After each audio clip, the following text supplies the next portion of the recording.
Affalé sur sa chaise ergonomique, Dominique Reeves voit son visage s'assombrir sous l'effet de l'écran de son ordinateur. Comme d'habitude pour cet ingénieur structurel de 42 ans, cofondateur de Reeves & Associates, il s'agit d'une nouvelle nuit tardive. Son téléphone bourdonne, dansant sur la surface brillante de l'acajou de son bureau. Dominique jette un coup d'œil à la télévision. Le nom de Vanessa s'affichait à l'écran et il fronça les sourcils. Elle était censée être à Chicago pour participer à un séminaire sur l'architecture durable. Peut-être appelait-elle pour lui souhaiter bonne nuit. L'appel se connecta de lui-même avant qu'il ne puisse attraper le téléphone. Dominique hésita, ses doigts planant au-dessus de l'appareil alors que des rires étranges et des verres qui s'entrechoquent résonnaient dans le haut-parleur. La voix douce et assurée d'un homme se détacha du bruit de fond. Encore une autre tournée sur la note de Reeves et Associés. Sans même le savoir, cet imbécile ignorant finance notre petit projet. Le sang de Dominique se glaça. Il s'agrippa au bord de son bureau, ses jointures devenant blanches alors que la voix de Vanessa résonnait clairement sur la ligne. Dom a toujours été aveugle à tout ce qui n'est pas ses bâtiments bien-aimés. Il est assez terne, il s'adapte presque au mur qu'il crée. L'homme énigmatique rit, un son qui fait frémir Dominique. Bientôt, ces murs nous tomberont dessus, ainsi que l'avenir d'Obsidian Structure. L'appel se termina brusquement lorsque Vanessa réalisa que son téléphone était allumé. Le bruit de fond cessa, laissant Dominique dans un silence stupéfait, son monde ayant soudain basculé. La réalité qu'il avait soigneusement construite s'était brisée comme un verre mal trempé. Tout au long de la semaine suivante, Dominique a maintenu une façade de normalité tout en cherchant secrètement des réponses. Au travail, il se contente d'acquiescer aux réunions et d'approuver les projets. D'apparence calme, son esprit s'emballe, tentant de reconstituer la trahison. Tard dans la nuit, dans son bureau, il s'est penché sur son ordinateur portable, ses doigts volant sur le clavier tandis qu'il passait au peigne fin les courriels et les documents financiers de Vanessa. Lorsqu'il découvre enfin le nom de son amant, sa poitrine se serre.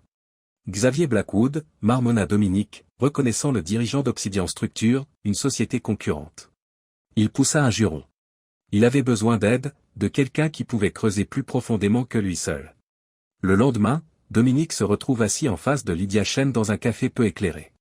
Avec une expérience dans l'espionnage d'entreprise, Lydia était une enquêtrice privée brillante mais peu conventionnelle. Ses yeux perçants l'étudient par-dessus le bord de sa tasse. « Monsieur Reeves, dit Lydia à voix basse, vous voulez que j'enquête sur votre femme et sur ce personnage de Blackwood ?» Dominique acquiesce, faisant glisser un dossier sur la table. « J'ai besoin de tout savoir, depuis combien de temps cela dure, ce qu'ils ont partagé, tout. » Les découvertes de Lydia au cours des jours suivants ont fait frémir Dominique.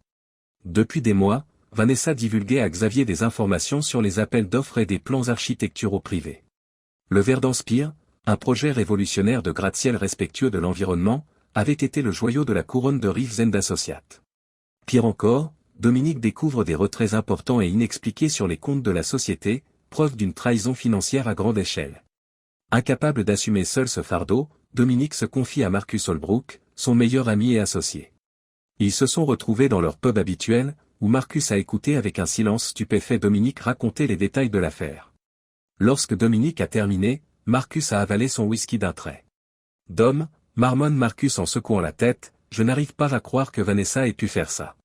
À toi, au cabinet, à nous tous. » Il saisit l'épaule de Dominique. « Je suis avec toi, quoi qu'il en coûte. Nous allons réparer ce gâchis. » Dominique acquiesça, un petit sourire se dessinant sur ses lèvres. Pour la première fois depuis l'appel fatidique, il ressentait une lueur d'espoir. Il ne se battait pas seul. Assis à son bureau, Dominique griffonnait des notes et des diagrammes sur un bloc-notes, élaborant méticuleusement une stratégie de vengeance, à la fois personnelle et professionnelle. Son stylo se déplaçait rapidement, décrivant chaque étape de son plan. Tout d'abord, il commença à divulguer des informations trompeuses sur le Verdanspire par le biais de canaux qu'il savait surveiller par Vanessa.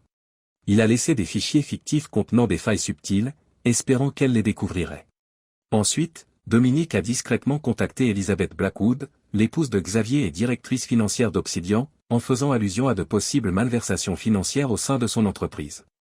La pensée du chaos que cela déclencherait dans la vie personnelle et professionnelle de Xavier fit sourire Dominique. Au travail, Dominique fait entrer Gabriela Santos, une jeune architecte ambitieuse. Elle s'assit en face de lui, et il se pencha en avant, parlant d'un ton bas et conspirateur. « J'ai un projet spécial en tête pour toi, lui dit-il. S'il aboutit, il pourrait être synonyme d'une promotion importante. » Les yeux de Gabriela brillent d'excitation. Elle quitte son bureau en fredonnant d'enthousiasme, sans savoir qu'elle n'est qu'une pièce de plus dans le jeu de représailles de Dominique. Publiquement, Dominique a commencé à faire des dons importants à des organisations environnementales, cultivant une image d'homme d'affaires philanthrope dévoué à la durabilité. En privé, il améliore les systèmes de sécurité de son domicile et de son bureau, s'assurant ainsi que Vanessa et Xavier ne trouveront aucune faille à exploiter. Alors que le jour du retour de Vanessa de Chicago approchait, Dominique se tenait devant le miroir de la salle de bain, ajustant sa cravate avec une précision éprouvée. Il prit une profonde inspiration, se préparant à la performance de sa vie. Lorsqu'il entendit la porte d'entrée s'ouvrir, il descendit les escaliers, arborant un sourire amical. « Bienvenue à la maison, chérie », murmura-t-il en serrant Vanessa dans ses bras et en lui embrassant la joue. « Comment s'est passée la conférence ?» Tandis que Vanessa se lançait dans son discours bien préparé sur les avancées en matière de conception durable, Dominique acquiesça, posant les questions appropriées, tout en s'émerveillant de sa capacité à mentir sans effort. Une résolution froide s'installa en lui. Le jeu avait commencé, et il avait l'intention de gagner. 2 semaines plus tard, Dominique se tenait à nouveau devant le miroir de la salle de bain, son reflet calme et posé. Le jeu était bien lancé. Il saisit son téléphone et fait défiler une série de textos échangés avec Gabriela. Pour un observateur extérieur, les conversations semblaient inoffensives, des discussions sur le projet Verdanspire avec une remarque occasionnelle de flirt, mais Dominique savait mieux. Chaque message était un fil d'Ariane soigneusement placé, conduisant Vanessa sur le chemin d'un adultère fabriqué. Alors que Dominique se rendait au travail, ses pensées dérivaient vers Gabriela.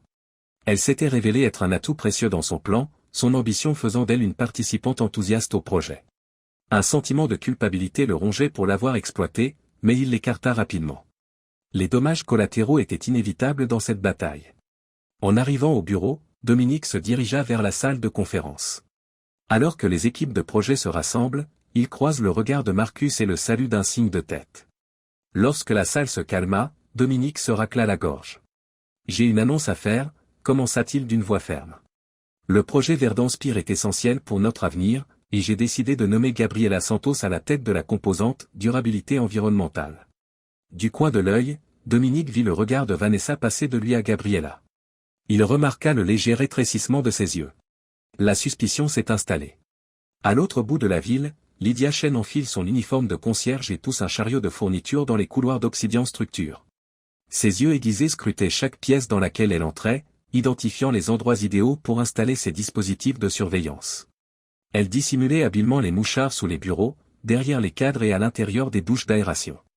Pendant qu'elle travaillait, des fragments de conversation flottaient autour d'elle, des cadres discutant de leurs profits et de leur part de marché. Mais c'est le ton feutré du bureau de Xavier Blackwood qui a attiré son attention. Elle resta près de l'entrée, faisant comme si elle époussetait une étagère voisine. Les rapports sur l'intégrité structurelle du projet Apex étaient alarmants. Une voix murmura, « Nous sommes foutus si ça se sait ». Les sourcils de Lydia se soulevèrent légèrement. Projet AVEX. Développement de l'obsidienne du vaisseau amiral. Dominique l'avait engagé pour trouver ce type de matériaux. Dominique était de retour chez Reeves & Associates, lisant sur son bureau les rapports les plus récents du projet Verdanspire. Son attention fut interrompue lorsqu'on frappa à la porte. « Entrez » demanda-t-il sans lever les yeux de son bureau. Vanessa entra, ses talons claquant sur le parquet. « Venez voir. »« Vous avez un moment » demande-t-elle. Il leva les yeux et vit à quel point elle était tendue, assise avec raideur. « C'est clair. »« Qu'est-ce qui vous préoccupe » demanda-t-il. Elle hésita, puis parla rapidement. « J'ai remarqué que tu passais beaucoup de temps avec Gabriela ces derniers temps. Y a-t-il quelque chose que je devrais savoir ?» Dominique s'adossa à sa chaise, son visage étant un parfait masque d'innocence. Elle est essentielle au projet Verdanspire. Naturellement, nous travaillerons en étroite collaboration. Les yeux de Vanessa se rétrécirent légèrement. C'est exact. Naturellement. Elle se retourna pour partir, mais s'arrêta devant la porte. Le dîner de ce soir devrait être notre soirée. La dernière fois que nous avons dîné ensemble, c'était il y a longtemps. Dominique s'autorisa un rapide sourire alors que la porte se refermait derrière elle. Les ficelles du marionnettiste se resserrent. Plus tard dans la soirée, alors qu'il se préparait pour son dîner avec Vanessa, le téléphone de Dominique bourdonna d'un message de Lydia. Il l'ouvrit et ses yeux s'écarquillèrent. Une des principales faiblesses du projet Apex pour Obsidian. Ils attendaient ce moment. Dominique composa rapidement un courriel anonyme. Il l'envoya à de nombreux organismes de surveillance de l'industrie, faisant allusion à de possibles problèmes de sécurité avec le dernier développement d'Obsidian. Il pouvait pratiquement entendre les murmures inquiets des investisseurs d'Obsidian lorsqu'il a appuyé sur le bouton d'envoi. De l'autre côté de la ville, Marcus Holbrook est resté tard dans les bureaux de Reeves & Associates, examinant attentivement les chiffres financiers et les dossiers juridiques. Discrètement, il renforce les défenses de l'entreprise. Chaque contrat est examiné de près, chaque transaction financière est vérifiée 2 fois. Il serait prêt à affronter n'importe quelle tempête en approche. Dominique ressentit une vague de satisfaction lorsque son plan se concrétisa. Les structures d'Obsidian ne verraient jamais venir la contre-attaque. Elle avait commencé. Le bureau de Xavier Blackwood respirait la richesse et le pouvoir. Des fenêtres allant du sol au plafond offraient une vue panoramique sur la ville, des œuvres d'art modernes recouvraient les murs et son bureau coûtait probablement plus cher que les voitures de la plupart des gens. Mais rien de tout cela ne parlait vraiment à Dominique Reeves, qui était assis en face de son concurrent, gardant une façade de désespoir bien entretenue. « Je n'aurais jamais imaginé être assis ici pour avoir cette conversation, dit Dominique, ses mots étant empreints d'une légère tristesse. Le fait est, Xavier, que j'envisage de vendre les actions de Reeves & Associates. Xavier hausse les sourcils, une lueur prédatrice dans les yeux. En fait, Dominique, je dois admettre que je trouve cela surprenant. Votre entreprise vous a toujours rendu heureux. Dominique acquiesce et baisse le regard. Il y a un changement. La gestion de l'entreprise, les demandes constantes, elles m'épuisent. Je devrais me retirer et me concentrer sur d'autres aspects de ma vie. Xavier s'est penché en avant, l'intérêt piqué. Dominique se rend compte qu'il l'a accroché. Au cours de l'heure qui suivit, Dominique tissa une magnifique toile de fausses informations sur le projet Verdanspire. Au fond de lui, il jubilait en voyant les yeux de Xavier briller à l'idée des faiblesses de la conception et des opportunités qu'Obsidian pourrait exploiter. Xavier est loin de se douter qu'il est en train de tomber dans le piège de Dominique. Pendant ce temps, à l'autre bout de la ville, Vanessa Reeves était assise dans son bureau de Reeves & Associates, l'esprit en proie à un tourbillon d'émotions contradictoires. Elle repassait dans sa tête les événements des dernières semaines, fixant l'écran de son ordinateur sans rien voir. Dominique était devenu déséquilibré avec son nouvel intérêt pour Gabriela Santos. Son mari lui avait toujours semblé prévisible, fiable, voire ennuyeux. Mais maintenant, les doutes la rongent. Avait-il une liaison? Cette idée l'enrageait et la terrifiait à la fois. Le bourdonnement de son téléphone l'a sorti de ses pensées. C'était un message de Xavier, la réunion s'est bien passée. Dom envisage de vendre. C'est notre chance. Le cœur de Vanessa s'accéléra. Ils attendaient cela depuis longtemps, n'est-ce pas?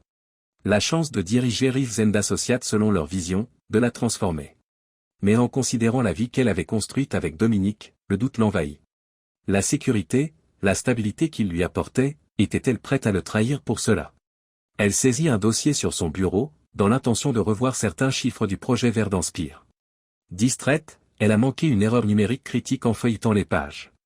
Inconsciente de l'erreur coûteuse qu'elle venait de signer, elle a refermé le dossier. De l'autre côté du couloir, Gabriela Santos travaille assidûment sur sa partie du projet Verdanspire. Mais elle n'arrive pas à se défaire du sentiment que le comportement récent de Dominique est étrange. Les réunions nocturnes, les appels téléphoniques secrets, la façon dont il l'avait soudainement propulsé dans le champ de vision du public, tout cela semblait calculé. Alors qu'elle passait en revue les derniers dessins, son ordinateur a reçu un email d'alerte du service informatique, une faille de sécurité potentielle. Les yeux de Gabriela s'écarquillent en lisant les détails. Quelqu'un avait accédé à des documents privés liés au projet Verdanspire, des documents auxquels seule une poignée de personnes aurait dû avoir accès. Son esprit s'emballe. Était-ce Dominique? Était-ce la raison pour laquelle il l'avait attiré sur le projet, pour couvrir ses traces tout en vendant les secrets de l'entreprise? Ignorant qu'elle faisait le jeu de Dominique, Gabriela entame sa propre enquête, déterminée à découvrir la vérité. Dans un autre quartier de la ville, Elizabeth Blackwood est assise dans son bureau, sirotant du vin tout en examinant les derniers rapports financiers d'Obsidian. En tant que directrice financière, elle est chargée de veiller à la bonne santé financière de l'entreprise. Mais ces derniers temps, quelque chose la dérangeait. De petits écarts comptables. Des dépenses injustifiées. Des événements que son mari avait omis de mentionner lors de réunions. Son ordinateur a reçu un nouveau courriel. L'expéditeur était anonyme. Elisabeth l'ouvrit d'un clic et ses yeux s'écarquillèrent à mesure qu'elle en parcourait le contenu. Des photos de Xavier avec Vanessa Reeves. Des bribes de correspondance accablantes. Des preuves de transactions financières douteuses. Elle posa son verre de vin, les mains tremblantes. Elle jeta un coup d'œil au calendrier sur son bureau. Demain, c'était la réunion du conseil d'administration. Ce n'était pas une coïncidence. Alors que le soleil se couche sur la ville, les différents joueurs de ce jeu de dupes aux enjeux élevés manœuvrent leurs pions, chacun ignorant la complexité réelle de l'échiquier sur lequel ils jouent. Dominique s'adosse à sa chaise de bureau, un sourire satisfait sur le visage. Son jeu à double tranchant est en marche. Xavier croyait être sur le point de remporter la victoire, mais en réalité, il entraînait Vanessa et lui-même dans le piège soigneusement tendu par Dominique. Ses pensées furent interrompues par un coup frappé à la porte. « Entrez », dit-il. Gabriella entra, le visage empreint de détermination. « Il faut que nous parlions, monsieur Reeves », dit-elle d'une voix ferme, même si ses yeux trahissent son anxiété. Dominique lui fit signe de s'asseoir. Il s'attendait à cette confrontation. Il était temps de mettre Gabriella au pas. « Je sais qu'il se passe quelque chose », commença Gabriella. « Les failles de sécurité, les missions bizarres, ton comportement. Je veux connaître la vérité. » Dominique l'étudia un moment avant de se décider. « Oui, Gabriella. Il se passe plus de choses que tu ne peux l'imaginer. Et je dois tout te dire. » Au cours de l'heure qui suivit, Dominique exposa toute la situation, la trahison de Vanessa, les manigances de Xavier, son propre plan de vengeance. Il observe l'expression de Gabriella, qui passe du choc à la colère, puis à la prise de conscience. « Comment me situer dans tout cela ?» demanda-t-elle quand il eut terminé. Dominique se pencha en avant, le regard intense. « Gabriella, je te donne le choix. Partir maintenant, sans rancune. Ou bien tu restes, tu deviens une vraie partenaire et tu m'aides à sauver cette entreprise. Si nous réussissons, tu auras ici un avenir qui dépassera tes rêves les plus fous. » Gabriella est restée silencieuse pendant un moment, pesant ses options. Finalement, elle regarde Dominique. « Je suis partante. Que dois-je faire ?» Satisfait, Dominique se sentit à la fois soulagé et impatient lorsque Gabriella quitta son bureau. Les dernières pièces du puzzle se mettent en place. Dans un bar peu éclairé de l'autre côté de la ville, Xavier et Vanessa étaient assis, la tête serrée l'un contre l'autre, en train de chuchoter leur plan. « Nous devons aller plus vite », insiste Xavier. Dominique hésite. « Si nous tardons encore, nous risquons de rater notre chance. » Vanessa acquiesça, bien que des doutes apparaissent sur son visage. « Vous avez raison. Nous allons accélérer le calendrier. Le mois prochain, à la même heure, Reeves et Associés sera à nous. » Ni l'un ni l'autre n'ont compris qu'ils remettaient directement quelque chose à Dominique lorsqu'ils ont trinqué, confirmant ainsi leur accord. Les ficelles des marionnettistes se resserraient, et bientôt, très bientôt, le dernier acte commencerait. L'élite de la ville se mélangeait dans la grande salle de bal, flûte de champagne à la main, leur conversation s'animant continuellement au son d'une musique classique douce. Près de la scène, Dominique Reeves semblait serein à l'extérieur, mais remonté comme un ressort à l'intérieur. Résultat de mois de préparation, ce soir était le moment décisif où tous les changements qu'il avait délibérément opérés allaient se concrétiser. Il aperçut Vanessa à l'autre bout de la salle, brillante dans une robe noire qui lui allait à merveille, souriant à une phrase de Xavier Blackwood. Les voir ensemble ne lui causait plus de chagrin ni de ressentiment. Au contraire, il se laissait conduire froidement, mais avec détermination. Leur sourire s'estomperait à la fin de la soirée. « Mesdames et messieurs, veuillez vous asseoir », dit la voix du maître de cérémonie. « Monsieur Dominique Reeves, de Reeves et Associates, sera notre principal orateur ce soir, qui commence bientôt. » Dominique se dirige vers le podium tandis que la foule se calme. Il jeta un coup d'œil à la mer de visages, rivaux, collègues, investisseurs. Chacun d'entre eux était venu ici pour assister à ce qu'il considérait comme un discours typique sur l'architecture et la créativité. Ils ne se doutaient pas qu'ils allaient bientôt assister à la chute de deux des étoiles montantes du monde des affaires. « Bonsoir », dit Dominique d'une voix assurée et posée. « Ce soir, je voudrais parler de l'intégrité dans la conception, de nos obligations envers le tissu même de nos villes et les personnes qui y vivent, ainsi qu'envers nos clients. » Tout en parlant, Dominique a habilement raconté une histoire captivante sur l'éthique dans le bâtiment et la construction. Les têtes acquiescent, beaucoup se penchent en avant sur leurs chaises. Ils s'accrochent à chaque mot, fascinés. L'intégrité ne se limite pas à l'adoption de matériaux durables ou au respect des règles architecturales, a-t-il déclaré. Il s'agit de l'intégrité de nos politiques d'entreprise, de l'allégeance à nos partenaires et d'un dévouement à l'innovation sans compromis éthique. Il s'est arrêté, le doigt sur une petite télécommande qu'il tenait dans sa main. Laissez-moi illustrer ce que je veux dire. L'écran géant derrière lui s'est animé d'un clic. Au lieu de la présentation attendue sur la conception durable, c'est une série de courriels, de données financières et d'images qui apparaît. Dominique voit la perplexité s'emparer de l'auditoire, suivie de cris de surprise et de chuchotements lorsque les gens commencent à comprendre ce qu'ils voient. Ce que vous regardez, dit Dominique, sa voix perçant le chaos grandissant, est la preuve d'une longue campagne d'espionnage d'entreprise. Des conspirations impliquant ma femme, Vanessa Reeves, et Xavier Blackwood d'Obsidian Structure ont cherché à voler des idées et des informations exclusives à Reeves et Associates. Le chaos s'empare de la pièce. Dominique vit le visage de Vanessa se vider de ses couleurs, ses yeux écarquillés par le choc et la terreur. Xavier était debout, le visage tordu par la fureur. « C'est scandaleux », hurla Xavier. « Vous n'avez aucune preuve. » La réponse de Dominique fut froide, presque sympathique. « Bien au contraire, monsieur Blackwood, j'ai toutes les preuves dont j'ai besoin. » Il désigna un groupe d'individus à l'air sévère qui venaient d'entrer dans la salle de bal. Et c'est aussi le cas des agents du FBI présents ce soir. Dominique poursuivit sa présentation tandis que les agents se déplaçaient dans la foule vers Vanessa et Xavier. Il présenta des preuves indiscutables de leurs actions à l'audience choquée des chefs d'entreprise et des forces de l'ordre, établissant un dossier dévastateur. Voyant le filet se resserrer, Vanessa se précipita vers la sortie, mais une silhouette familière l'intercepta avant qu'elle ne puisse l'atteindre. Lydia Chin, qui porte désormais un badge du FBI au lieu de son déguisement de femme de ménage, lui barre la route. « Madame Reeves, vous allez quelque part ?» demanda Lydia d'une voix glaciale. Comprenant que la partie était finie, Xavier a tenté une dernière fois de renverser la situation. « Tu ne vaux pas mieux que nous, Reeves, crie-t-il. Tu as tiré les ficelles, tu nous as tous manipulés comme des marionnettes. Nous sommes tous coupables. » La réponse de Dominique est calme. « Peut-être, mais je n'ai jamais enfreint les règles. Je les ai peut-être contournées. Tout ce que j'ai fait était au service de la révélation de la vérité et de la protection de l'intégrité de nos projets et de notre entreprise. » La salle bourdonne de conversations stupéfaites tandis que Vanessa et Xavier sont emmenés, menottes au poignet. À la fois triomphant et épuisé, Dominique descend de l'estrade. C'est fini. Le château de cartes s'est effondré. Marcus est apparu à ses côtés et lui a tapé sur l'épaule. « Tu as réussi, Dom. C'est enfin fini. » Dominique acquiesce tandis que les agents du FBI quittent la salle de bal. « Terminé, approuva-t-il. Mais le vrai travail ne fait que commencer. » Dominique se tenait au milieu du chaos alors que l'événement se dissolvait dans un flot d'interviews de la police et de reportages de la presse.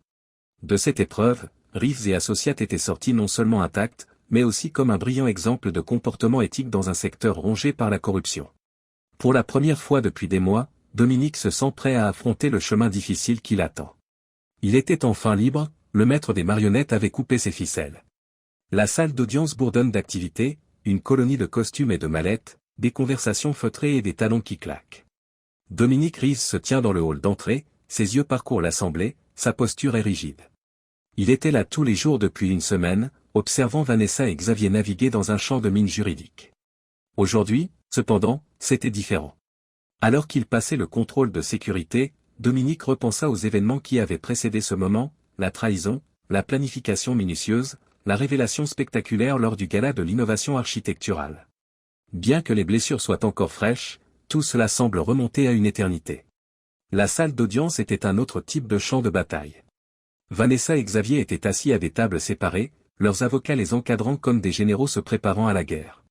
Lorsque Dominique entra, Vanessa croisa brièvement son regard. Pendant un instant fugace, il vit la femme craintive et fragile qu'il avait aimée autrefois. Puis son masque d'indifférence glacée se remit en place et elle détourna le regard. L'accusation appelle Dominique Reeves à témoigner. Se levant et ajustant sa cravate, Dominique se dirigea vers la barre des témoins. Il posa sa main sur la Bible, jura de dire la vérité et s'installa sur la chaise en bois dur. Le procureur, une femme d'une quarantaine d'années à l'œil vif, s'approche. « Monsieur Reeves, veuillez expliquer à la cour ce qui s'est passé avant la nuit du gala de l'innovation architecturale. » Dominique prend une grande inspiration et commence à raconter les événements. Il a parlé des nuits passées au bureau, des appels téléphoniques entendus et des courriels découverts. Sa voix était stable et claire alors qu'il exposait chaque élément de preuve, décrivant le réseau complexe de tromperie que Vanessa et Xavier avaient tissé. Il pouvait voir les visages des jurés changer au fur et à mesure qu'il parlait, le choc cédant la place au dégoût, puis à la colère. Il avait tout documenté méticuleusement, et cette préparation portait ses fruits. Lors du contre-interrogatoire, l'avocat de Xavier, un homme aux cheveux fins et au rictus perpétuel, a tenté de percer les failles du récit de Dominique. Mais Dominique était prêt. Il a contré chaque accusation, apportant des preuves pour réfuter chaque insinuation. Et vous voulez nous faire croire que vous avez orchestré cette machination complexe dans le seul but de découvrir la vérité, demande l'avocat de Xavier, la voix empreinte de cynisme. Dominique croisa son regard avec fermeté. Maître, je vous invite à revoir les faits. Tout ce que j'ai fait était dans les limites de la loi, motivé uniquement par le besoin d'exposer une conspiration criminelle qui mettait en danger non seulement mon entreprise, mais l'intégrité de toute notre industrie. En quittant la barre des témoins, Dominique aperçoit Marcus dans la galerie. Son partenaire commercial lui adresse un subtil signe de tête d'approbation. Ils savaient tous deux que ce n'était que le début. Derrière les portes closes, Dominique menait une autre guerre. Le divorce d'avec Vanessa a été brutal, c'est le moins que l'on puisse dire. L'avocate de Dominique, Elena Grave, une femme sans état d'âme qui a la réputation d'être un bulldog dans la salle d'audience, a fait pression de manière agressive pour obtenir un règlement favorable. Votre honneur, dit-elle, les activités illégales de Madame Reeves ont non seulement causé des dommages émotionnels à mon client, mais elles ont également mis en péril l'ensemble de son entreprise. Nous cherchons à obtenir une séparation totale des biens, Madame Reeves renonçant à toute réclamation à l'égard de Reeves et Associates ou de ses filiales. Elena s'est montrée implacable, envoyant courriel après courriel, document après document, chacun d'entre eux accablant davantage Vanessa. L'avocat de Vanessa, quant à lui, tente de la dépeindre comme une victime de la manipulation de Xavier, mais les preuves sont accablantes. Le juge a tranché en faveur de Dominique l'année dernière. Bien moins que ce qu'elle aurait obtenu dans le cadre d'un divorce classique, Vanessa s'en est allée avec ses objets personnels et une maigre allocation. Elena n'en a pas fini pour autant. Elle se dirigea vers le banc des accusés alors que Vanessa et son avocat s'apprêtaient à sortir de la salle d'audience. Nous demandons une ordonnance restrictive à l'encontre de Madame Reeves, votre honneur, compte tenu de l'enquête criminelle en cours et des possibilités de représailles. Le juge fait une petite pause avant d'acquiescer. Madame Reeves n'a pas le droit d'accéder aux biens ou propriétés partagées et ne doit avoir aucun contact avec Monsieur Reeves ou tout autre membre du personnel de Reeves & Associates. Dominique a vu le visage de Vanessa se plisser. Il sentit ses épaules se soulever lorsqu'il quitta le tribunal ce jour-là. Bien que les combats juridiques soient loin d'être terminés, il avait obtenu gain de cause. Pour l'instant au moins, Reeves et associés étaient en sécurité. La véritable surprise est venue plus tard dans la semaine, lorsque la femme de Xavier, Elizabeth Blackwood, directrice financière d'Obsidian Structure, s'est rendue au bureau du procureur. Furieuse de la trahison de son mari et de sa propre carrière sur le point de s'effondrer, elle s'est portée volontaire pour témoigner en faveur de l'État. En assistant à sa déposition, Dominique a pu voir comment elle exposait les rouages du comportement malhonnête d'Obsidian. Pour la plupart des preuves que Dominique avait rassemblées, son témoignage était une mine d'or, offrant contexte et confirmation. Dominique a ressenti de la satisfaction lorsqu'Elisabeth a passé en revue les complots de Xavier, ses ventes clandestines et ses efforts pour saper Reeves et ses alliés. Le château de cartes s'écroulait enfin. Dominique sentait qu'il ne pouvait pas accorder toute son attention à Reeves et à ses associés tant que les procès battaient leur plein. Un soir, alors que la plupart des employés étaient rentrés chez eux, il fit venir Marcus dans son bureau. « J'ai besoin de toi pour gérer les opérations quotidiennes », remarque Dominique en s'installant dans son fauteuil. « Pendant que je me concentre sur ces questions juridiques, je compte sur toi pour que tout fonctionne bien. » Marcus acquiesce, le ton austère. « Vous comptez sur moi, Dom. Nous sommes allés trop loin pour laisser passer quoi que ce soit maintenant. » Dominique se tourna pour étudier l'horizon métropolitain par la fenêtre alors que Marcus s'éloignait. La flèche verte ne demandait qu'à être construite quelque part. Il n'allait pas laisser ce rêve s'évanouir, il avait travaillé dur pour le préserver. Bien que le labyrinthe juridique soit dangereux et compliqué, Dominique est résolu à aller jusqu'au bout. Les comptes ne font que commencer. L'audience de libération sous caution de Xavier Blackwood est un événement chargé. Ses avocats avaient persuadé le juge qu'il ne risquait pas de s'enfuir, même si l'avalanche de données contre lui était écrasante. Les yeux de Xavier se sont fixés sur ceux de Dominique alors qu'il quittait le tribunal, un homme libre pour le moment. Ce regard contenait une promesse, un vœu de vengeance qui fit frémir Dominique. Dominique n'eut pas à attendre longtemps pour découvrir la prochaine action de Xavier. Il reçut l'appel du chantier de construction de Verdun-Spirto un beau matin d'automne. « Monsieur Reeves, il y a eu un incident. » La voix du chef de chantier craque sur la ligne. « Un explosif. Bien que petit, monsieur, il semble intentionnel. » Le sang de Dominique se glace. Avant même d'avoir raccroché, il était dans sa voiture et se dirigeait vers le lieu de l'incident. En arrivant, il aperçoit des voitures de police, des camions de pompiers et des badauds curieux retenus par du ruban jaune. Il y avait des dégâts mineurs, une petite explosion dans une zone non critique, mais cela n'avait pas d'importance. Il s'agissait d'un message. Dominique regarde autour de lui lorsqu'un inspecteur s'approche de lui. « Monsieur Reeves, nous avons trouvé quelque chose près du site de la bombe. » Il brandit un sac de preuves contenant une carte de visite à moitié brûlée. La carte de visite de Dominique. Dominique marmonne, c'est une blague. Il comprit immédiatement ce que cela signifiait, un coup monté. Xavier essayait de lui faire porter le chapeau, de le dépeindre comme un écoterroriste prêt à saboter son propre projet. Et pourquoi faire? L'argent de l'assurance? La publicité? Rien ne compte. La simple accusation pouvait être catastrophique. Les interrogatoires de police, les communiqués de presse et le contrôle des dégâts occupent les 2 jours suivants. Dominique maintient son innocence, mais il peut lire le doute dans les yeux des gens. Partout où il allait, des murmures le suivaient. C'est Gabriella qui a eu la révélation. Alors qu'elle visionnait les images de sécurité du chantier, tard au bureau, elle a remarqué quelque chose d'étrange. En inversant les images, elle a appelé Dominique. Regardez cette camionnette. Elle apparaît à la même heure tous les soirs pendant une semaine avant l'explosion, mais ce n'est pas l'un de nos entrepreneurs. Dominique se penche pour examiner l'image granuleuse. Pouvez-vous améliorer le logo latéral? Gabriella appuie sur quelques touches pour rendre l'image plus nette. Les yeux de Dominique s'écarquillèrent à la vue du haut, stylisé d'Obsidian Structure. Je t'ai eu, dit-il, un sourire en coin. Espèce de salaud. Cette nouvelle preuve a rapidement changé la donne. L'enquête de la police s'est orientée vers la remontée de la camionnette jusqu'à la société écran de Xavier. Ils avaient besoin d'une pause comme celle-ci, et le coup monté raté de Xavier s'est retourné contre eux de manière spectaculaire. L'opinion publique, qui avait vacillé auparavant, soutient désormais fermement Dominique. Il n'était plus un simple entrepreneur aux abois, mais la victime d'une conspiration calculée.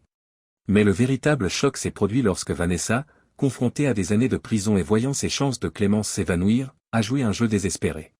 En échange d'une réduction de peine, elle a proposé de témoigner contre Xavier. En assistant à sa déposition, Dominique a vu la femme qu'il avait autrefois aimé déverser des secrets comme le poison d'une blessure. Elle ne se contente pas de détailler les combines de Xavier, elle expose également une conspiration plus large impliquant d'autres grandes entreprises de construction et des fonctionnaires locaux corrompus. Ce n'était pas seulement Obsidian, murmura Vanessa, sa voix dépassant à peine un chuchotement. La plupart des grands projets de cette ville ont été construits grâce à des pots de vin et des dessous de table. La flèche verte les menaçait tous. Un projet éthique, respectueux de l'environnement? Tout aurait été passé au crible. L'esprit de Dominique s'emballe pendant que Vanessa parle.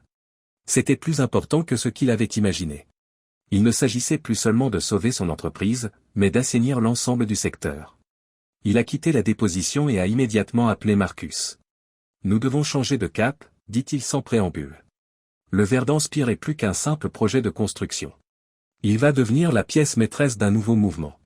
Reeves et Associés se positionnera en tant que leader de la construction éthique et transparente. Marcus est resté silencieux pendant un moment. Dom, c'est un grand changement. Es-tu sûr de toi? Dominique regarde la ligne d'horizon de la ville. Je n'ai jamais été aussi sûr de quelque chose dans ma vie. Il est temps de construire quelque chose d'important. Les semaines qui suivent sont un véritable tourbillon d'activités. Dominique prend la parole lors de conférences sectorielles, rédige des articles d'opinion et donne des interviews. En s'appuyant sur le témoignage de Vanessa, il a mis en lumière les zones d'ombre du secteur de la construction. Il a présenté Reeves & Associates comme un phare d'intégrité dans un secteur corrompu, et le public s'en est délecté. Dominique est devenu une sorte de héros populaire, l'honnête homme d'affaires se dressant contre un système truqué. Les investisseurs ont afflué vers le projet Verdant Spire, y voyant le symbole d'une nouvelle ère dans le développement urbain. Alors que la poussière retombait et que les procès touchaient à leur fin, Dominique se tenait à la fenêtre de son bureau, regardant la ville. Perché à la périphérie de la métropole, il était à la tête d'une révolution. Le chemin jusqu'à ce moment a été douloureux, parsemé de trahisons et d'épreuves. Mais alors que le soleil descend sous la ligne d'horizon, Dominique ressent un sentiment de détermination qu'il n'avait pas connu depuis des années. Le bilan n'était pas terminé, loin s'en faut. Mais pour la première fois depuis le début de cette épreuve, Dominique s'est autorisé à espérer. Comme la ville qui s'étendait devant lui, l'avenir était plein de possibilités. La salle des audiences du Congrès bourdonne d'impatience. Les journalistes s'affrontent avec leurs caméras, les sénateurs mélangent les papiers et les assistants chuchotent des conseils de dernière minute. Au centre de tout cela, Dominique Reeves est assis, calme et posé. Monsieur Reeves, a commencé le président de la commission, vous avez été invité ici aujourd'hui pour parler de l'état du développement urbain éthique dans notre pays. Nous sommes particulièrement intéressés par votre point de vue sur la transparence et la durabilité dans le secteur de la construction, compte tenu de vos expériences récentes. Veuillez commencer quand vous serez prêt. Dominique se penche en avant et commence à parler, d'une voix ferme et claire. Merci, Monsieur le Président, Mesdames et Messieurs les membres de la Commission. Ce que je vais vous raconter n'est pas seulement mon histoire. C'est un signal d'alarme pour l'ensemble de notre industrie et pour nos villes. Au cours de l'heure qui a suivi, Dominique a brossé un tableau convaincant de la croissance urbaine morale. Il a parlé de procédures d'appel d'offres ouvertes, de techniques et de matériaux de construction respectueux de l'environnement et de structures qui servent les communautés locales au lieu de générer uniquement des profits. Mais surtout, il a évoqué la pourriture au cœur du système actuel, la corruption, les retours sur investissement et les raccourcis pris au détriment de la durabilité et de la sécurité. Dominique a ajouté, sa voix s'élevant avec excitation, le projet de la Belle Flèche est plus qu'un simple travail de construction. Il menace ceux qui gagnent de l'argent grâce à la sagesse conventionnelle. Ils veulent donc la détruire, et moi aussi. Mais en faisant cela, ils nous ont donné l'occasion de reconstruire non seulement un bâtiment, mais tout le secteur. Dominique pouvait voir l'effet de ses paroles au fur et à mesure qu'il parlait. Les sénateurs se penchent en avant, le visage concentré. Les journalistes écrivent furieusement dans leurs carnets. Plus qu'une simple preuve, il s'agissait d'un appel à l'action. Nous sommes à la croisée des chemins, a déclaré Dominique. Soit nous continuons sur la voie du profit à court terme et de la ruine à long terme, soit nous choisissons une voie différente qui respecte l'ouverture, la durabilité et les besoins de nos communautés. La décision nous appartient. Je l'apprécie. Lorsque Dominique a quitté le micro pour sortir de la salle d'audition, la salle a éclaté en applaudissements. Les journalistes se sont pressés autour de lui, chacun souhaitant entendre d'autres remarques. Mais Dominique avait déjà la tête ailleurs, attentif à ce qu'il allait faire. Dominique espérait que le témoignage au Congrès susciterait un intérêt national et encouragerait les discussions sur le comportement moral des entreprises et le développement urbain. Par-dessus tout, ce témoignage a permis à Reeves & Associates de s'imposer comme un pionnier dans ce nouveau paradigme. Désormais considéré comme un projet d'infrastructure verte à l'échelle de la ville, Reeves & Associates s'est imposé comme le leader évident lorsque l'appel d'offres a été lancé pour le projet Verdant Spire élargi. Leur concept, qui associe un développement axé sur la communauté à des idées de conception durable, a été salué comme visionnaire. Dominique a convoqué toute l'équipe dans la salle de conférence principale le jour où ils ont remporté l'appel d'offres. Il a ressenti de la fierté en regardant la mer de visages, certains connus et d'autres nouveaux. Reeves & Associates entament aujourd'hui un nouveau chapitre, a-t-il déclaré. Aujourd'hui, nous ne nous contentons pas d'ériger une tour, nous construisons l'avenir de notre ville.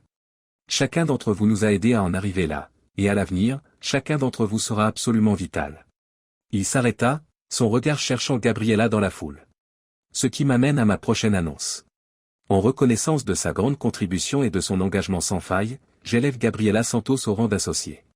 Alors que Gabriela, surprise, se dirigeait vers le devant de la scène, l'auditoire s'est mis à applaudir. Dominique saisit la main de Gabriela et vit dans ses yeux la même volonté et le même enthousiasme architectural éthique qui l'avait propulsé toutes ces années. Merci, murmure Gabriela, la voix teintée d'émotion. Je jure de suivre les normes morales défendues par Reeves & Associés. Dominique se retira dans son bureau alors que le festival touchait à sa fin et que le personnel quittait les lieux. Il devait encore s'occuper d'une dernière affaire. Dominique convoque une conférence de presse le lendemain matin pour déclarer officiellement la création de la Fondation Reeves pour une architecture éthique. Soutenue par le règlement de son divorce et une part importante de sa propre fortune, la Fondation accordera des bourses à de futurs architectes et soutiendra des projets de surveillance visant à l'ouverture de l'industrie. Dominique a expliqué aux journalistes présents que cette fondation m'aide à faire en sorte que ce qui est arrivé à mon entreprise n'arrive jamais à personne d'autre. Jusqu'à ce que la corruption n'ait plus rien à cacher, nous mettrons en lumière tous les aspects sinistres de ce secteur. Pendant que Dominique répondait aux questions de la presse, un autre drame se jouait à l'autre bout de la ville. Assis dans une salle d'audience, le visage couvert de cendres, Xavier Blackwood regarde le juge annoncer la décision, non coupable de tous les chefs d'accusation. Un empire s'effondre. Obsidian Building était déjà dans les griffes de la faillite. Le destin de Vanessa était moins terrible mais tout aussi définitif. Sa peine raccourcie lui permet de revoir l'extérieur d'une cellule de prison, mais sa réputation est détruite. La décision du tribunal l'empêche de travailler à nouveau dans le secteur du bâtiment ou de l'architecture. Les mois passent. Depuis le sol, la flèche verte commence à s'élever. Sa conception créative est la preuve de ce qu'il est possible de faire lorsque l'éthique et la créativité collaborent. Désireux de faire de ce projet un modèle pour les progrès mondiaux, Dominique s'est investi et a supervisé chaque élément. Le jour où la dernière poutre a été placée au sommet de la flèche luxuriante, Dominique s'est rendu sur le pont d'observation dans un ascenseur spécial. Il tituba sur la plateforme lorsque la porte s'ouvrit, le vent tourbillonnant autour de lui. La ville s'ouvre au-dessous de lui, l'ombre et la lumière du dernier soleil de l'après-midi étant visibles. Les mains agrippées à la rambarde, Dominique se dirigea vers le bord. De ce point de vue, il pouvait voir les quartiers abandonnés, l'ancienne ville meurtrie, les rivières sales et les rues bondées. Cependant, il pouvait aussi détecter les premiers indicateurs de changement. Là où il n'y avait que du béton, des zones vertes poussaient. Les toits brillent de panneaux solaires. La flèche luxuriante elle-même servait de phare à ce qui était réalisable lorsque l'éthique et la créativité coexistaient. Il songea au prix payé pour ce triomphe, son mariage échoua, ses amitiés se brisèrent et l'innocence de la confiance en une société décente et juste disparut définitivement. Mais il s'était embattu pour préserver et faire avancer les choses alors qu'il contemplait la métropole. Dominique avait une mission qui allait au-delà du deuil personnel. Son rêve fut brisé par un bruit de pas derrière lui. Gabriella s'approcha, un casque de chantier sous le bras. C'est vraiment quelque chose. Elle vint se placer à côté de lui, près de la rambarde. Dominique acquiesce. Plus que je n'aurais jamais pu l'imaginer. Tous deux plongés dans la méditation, ils restèrent un moment dans un silence amical. Gabriella reprit la parole. Je savais que Xavier avait été condamné. 20 ans, sans possibilité de libération conditionnelle avant au moins 15 ans. La bouche de Dominique se contracta. On lui doit quelque chose comme ça. Les observations d'Obsidian Structure sont terminées. Le processus de faillite garantit que chaque employé et chaque investissement reçoivent ce qui leur est dû. Gabriella marqua une pause avant d'ajouter, de plus, Vanessa? Dominique ressentit un tsunami d'émotion en entendant le nom de son ex-femme, de la fureur, de l'allégeance, et sous tout cela, une mélancolie résiduelle pour ce qui aurait pu être. Il dit enfin, 5 ans. Moins de temps pour qu'elle témoigne. Mais elle ne travaillera plus jamais dans ce domaine. Le juge s'en est chargé. Gabriella acquiesça, puis se tourna vers Dominique. Alors, et maintenant? Nous avons gagné. La flèche de Verdun est presque entièrement terminée. L'enseignement de l'architecture est en pleine transformation grâce à la Fondation Reeves. Quelle est la prochaine étape pour Dominique Reeves? Dominique sourit, un vrai regard qu'il n'avait jamais vu depuis ce qui lui semblait être des années. Gabriella, nous construisons maintenant. Pas seulement des constructions, mais aussi un héritage, une méthode de gestion d'une entreprise qui ne se limite pas à la marge bénéficiaire. Nous avons une autre chance, je veux en profiter. Dominique sentit le calme l'envahir alors que le soleil descendait à l'horizon, les ombres de la flèche verdoyante recouvrant la ville. Le chemin jusqu'à ce moment avait été fait de souffrances, de blessures et de trahisons. Mais ici, en voyant la ville à laquelle il avait consacré sa vie, Dominique réalisa que chaque sacrifice en valait la peine. Comme la ligne d'horizon de la métropole, l'avenir s'ouvrait devant lui, vaste et plein de possibilités. Dominique Reeves était également prêt à l'affronter sans détour, pour la première fois depuis longtemps.